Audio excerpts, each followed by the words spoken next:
All right, let's dive into a book that I think is going to, well, I think it's going to really resonate with a lot of you out there. Okay, I'm intrigued. It's called Seja Foda. Yeah. It's by Caio Carneiro, Oh, yeah, I've heard of this one. and it translates to Be Awesome or Be a Badass.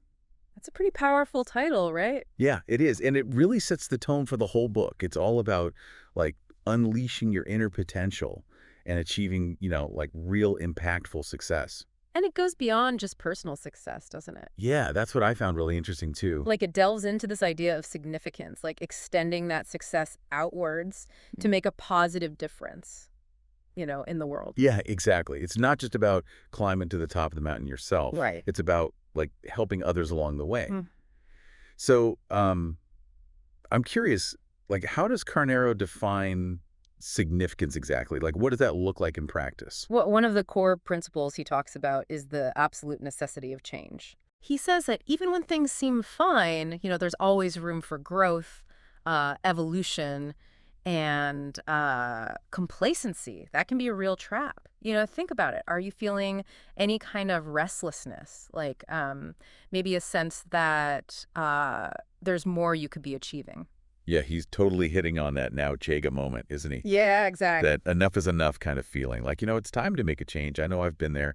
And just, like, acknowledging that feeling, Yeah. it can be so powerful. Right. It's that first step Yeah. towards transformation. And that's where his distinction between, just success and significance comes in. Like true fulfillment, he argues, it comes from not only, reaching the top of the mountain yourself, but also helping others along the way. Okay, so it's not just about what you achieve, but the impact you have on others too. Mm. I'm curious, how does Carneiro suggest we actually, do that? How do we make that happen? That's where his FODA framework comes in. Okay, tell me about this. It's all about cultivating 4 key qualities.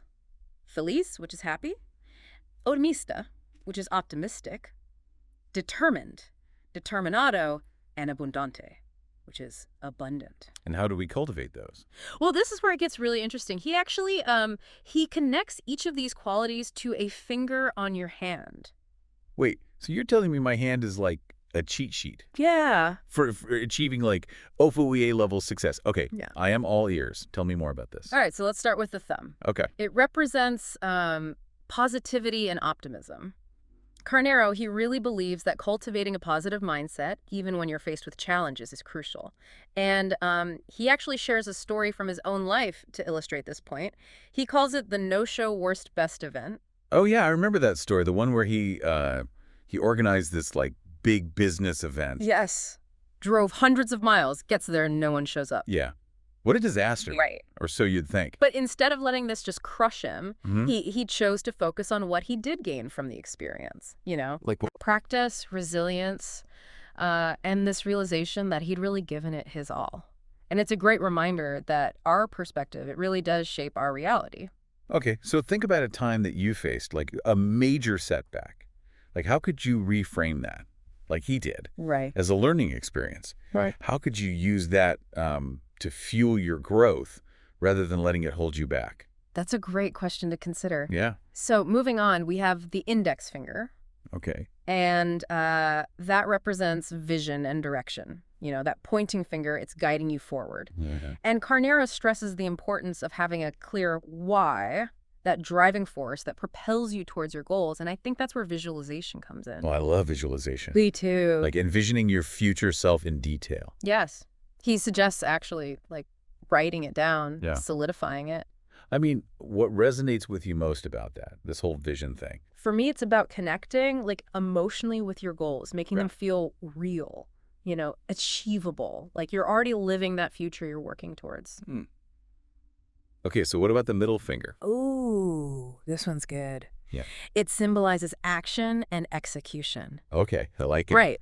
Raising your middle finger can be a way of saying like, I'm done with negativity, I'm moving forward. Yeah. Regardless. And that's exactly what Carneiro advocates for, taking that consistent, focused action. It's what separates the dreamers from the achievers. Exactly. So many people, they get stuck in the planning, the thinking. Right. But without action, dreams just stay dreams. Yeah, so how does this, like, middle finger principle, how does that feel in your hand right now? Does it, like, spark anything? Like a sense of urgency, maybe? It does, yeah. It does, for sure. What's one small step you can take today to move closer to your goals? Mm.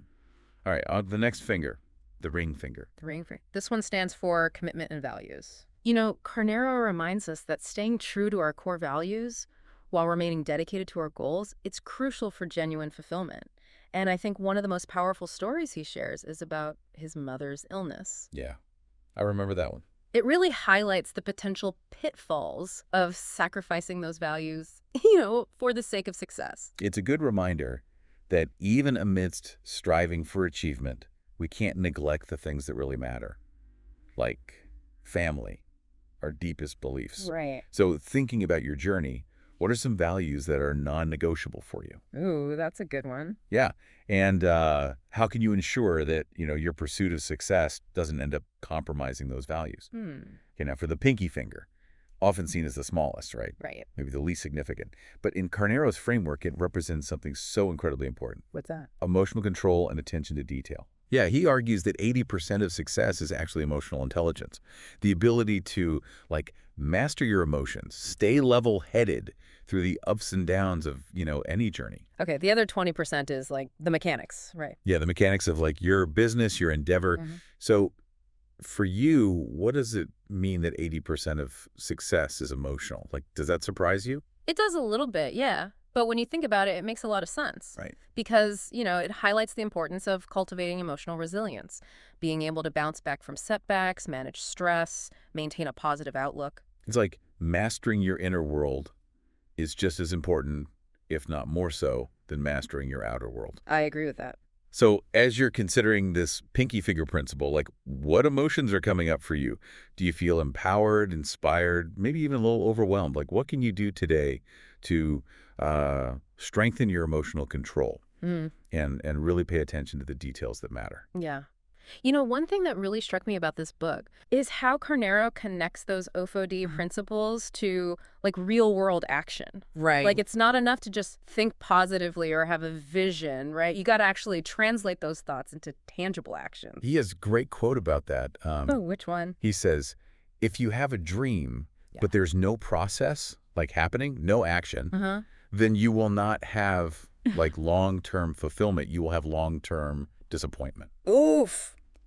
That's like the middle finger principle in a nutshell, right? It is. It really is. And he has this brilliant analogy of a clock. Oh, I love that one. Yeah, to illustrate, like, that power of consistent action. Remind me how it goes. Okay, so think about how we instinctively look at the second hand of a clock, right, to see if it's working. Yeah. We don't focus on the hour hand or even the minute hand. Right. It's that constant second-by-second movement that really shows us the clock is functioning as a whole. It's such a powerful, like, visual, isn't it? It's like those small daily actions, like those little ticks of the second hand, they add up to the big goals, They really do. And it's about going above and beyond, right? Like doing your best, not just what's possible. He talks about breaking free from mediocrity, right? Yeah, like give 100%. 100% to whatever you're pursuing. Yeah, he's got this interesting concept, success being like fidelity, Oh, yeah. Only accepts 100%. Anything less, and you're cheating yourself. I'm curious, do you think there's, like, any room for flexibility in that? Ooh, that's a great question. Because, like, life is messy, you know? Sometimes things don't go according to plan. Right. While I admire his commitment to excellence, I also think it's important to, be kind to ourselves and recognize that we're not going to be firing on all cylinders all the time. Right. It's finding that balance between striving for our best and then accepting that, some days are just about getting by. Right, right. And that actually kind of ties into his emphasis on avoiding distractions, and maintaining focus on what truly matters. He talks about, like, eliminating anything that's neutralizing your efforts. Right. Whether it's, like, certain environments, certain people, or even just, like, how we use social media. Oh, the social media trap. Right. It's so easy to, like, lose hours scrolling and feeling like you haven't accomplished anything. Right. And then that can lead to, negativity, that feeling of not doing enough, Totally. self-doubt. Yeah. And Carnero, he really identifies negativity as one of those, like, major pitfalls, that holds people back. Yeah. He sees it as a progress killer. It is. It blocks solutions. It stifles creativity. So what can we do about it? Like, how do we combat those negative thoughts? Well, he argues that discipline is like the main ingredient, Okay. for creating those healthy habits Yeah. that are essential for achieving any goal. He even sees discipline as a pathway to freedom, which sounds a little counterintuitive, but Kind of makes sense when you think about it, right? it does. When we're disciplined, we're not like constantly battling our impulses, Yeah. We're actually able to make like conscious choices Yeah. that align with our long-term goals. It's like we're freeing ourselves from that internal tug of war, Right. creating that space for clarity and focus. Exactly. So it's about becoming like a slave to good habits, I think is how he puts it. Yeah, he does. Which ultimately, liberates us Yeah. to achieve what we really want. Mm. He also cautions against like making important decisions based on immediate needs. Oh, he does, yeah. That instant gratification. The instant gratification, I Yeah. think of, Yeah. like the grocery shopping analogy, Yes. You go to the store hungry. And you end up with a cart full of snacks that weren't on the list. We've all been there. Right. And it's like those immediate cravings can just derail our best intentions, right? Oh, totally. So Carneiro's saying, make decisions based on your long-term vision. Not just what you're like craving in the moment. That's so important. So, but like, how do we cultivate discipline though? Like, it's easy to say, be more disciplined, Right. but actually putting it into practice, Yeah, that's the tough part. that's tough. But the good news is Carneiro doesn't just preach discipline. Yeah. He gives us like practical strategies for developing it. Like what? Well, he talks about setting, those clear goals, Yeah. breaking them down into smaller steps, manageable steps, Uh-huh. and creating like systems and routines that support those goals. So like having that structure in place. Yeah, exactly. And he also emphasizes like surrounding yourself with supportive people Yes. who will hold you accountable. Accountability is key. It is. We can't do it alone. Right. And he's a big believer in what he calls synergy, Yes. building a strong team, right? Yeah. Fostering a collaborative environment where like everyone's working towards that shared vision. So there's like that sense of shared purpose. Yeah, exactly. And he talks about like communication within the team, making sure everyone understands the why behind their work, feels connected to that bigger picture. So it's not just about like delegating tasks. It's about Right. creating that shared ownership, It is. It's about ownership. which ultimately like fuels motivation and leads to bigger achievements. Yeah. And speaking of support, he's also a big advocate for seeking out mentors. Oh, yeah. Mentors are huge. They are, individuals who can provide that guidance, the support along the way. He has a great quote about that. If you're the smartest person in the room, change rooms. Ooh, I love that one. So good, right? It's like we should constantly be seeking out those environments and those relationships that challenge us to grow. Right. So it makes you think about your own circle, right? It does. Are you surrounding yourself with people who inspire you, who push you to be your best, who offer support when you need it? And who are the, what does he call them? The turbines in your life. The turbines, yeah. Like the people who believe in you Right. and fuel your success. Those are the people you want around you. Yeah, those relationships are so valuable, They are, especially when we're facing, those setbacks, those failures. which are inevitable Right. They're going to happen. on any journey, right? But Carneiro reminds us that failure is not the ending. Yeah. It's a valuable learning opportunity. It's a stepping stone. a stepping stone. Just something bigger. Yeah, and I appreciate his distinction between persistence and stubbornness, Oh, yes. That's a good one. right? Persistence is like continuing to pursue your goals In the right way. in the right way, Yeah. even when you're faced with obstacles. Yeah. But stubbornness is just like sticking to your own methods, Even when they're not working. even when they're clearly not working. Yeah. Yeah. So it's about being open to feedback, Right. adjusting your approach when necessary, Uh-huh. having that humility to like learn from your mistakes. And having those turbines there to support you when you need it most. Yes.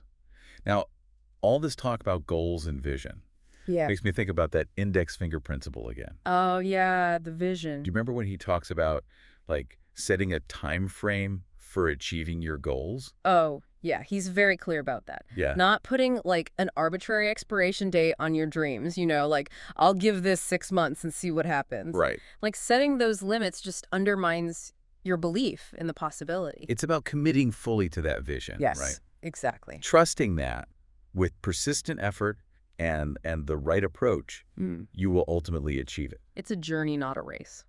But what about those moments when, like, doubt creeps in, like when you question whether you're even capable I've been there. of achieving your dreams? We all have. Like, that's where that pinky finger principle of, like, emotional control comes in, right? Absolutely. Remember that. 80% of success is emotional, 20% mechanical. Yeah. He really believes that emotional intelligence, that ability to regulate our emotions, navigate those ups and downs. Yeah. That's even more critical than, the technical skills or knowledge we possess. It's like mastering your inner world Yeah. is just as important, if not more important, Than the outer world, exactly. than mastering the outer world, yeah. And he calls out those, like, self-defeating behaviors, Yeah, like what? that hold us back. Like the poor me syndrome, Oh, yeah. falling into the trap of victimhood. Right. And he's like, no, take ownership of your choices, your actions. Stop blaming external circumstances. Right. Focus on what you can control. Exactly. Your mindset, your responses. And he even talks about, the dangers of getting too caught up in the highs of success, too. Oh, interesting. Like staying grounded, remembering that, everything passes. Oh, that's such a good point, because it's easy to get, like, swept up in the good times Yeah. and forget that things can change. Right. So we need to be prepared for those downturns. Use those times of prosperity to build resilience. Yeah. Prepare for those future challenges. He encourages us to cultivate what he calls emotional strength. Emotional strength. Right. That ability to bounce back from adversity quickly Yeah, and keep moving. and keep moving forward. Yeah. Uh-huh. So thinking about your own, like, emotional landscape right now, how would you describe your emotional strength? That's a good question. What are some of the things you do, like the practices, the strategies you use Yeah. to, like, manage your emotions and stay resilient?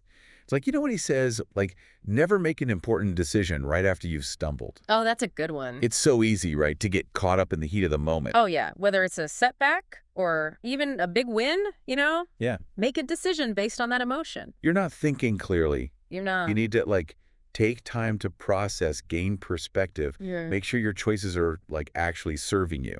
It's about hitting that pause button. The pause button. I love that.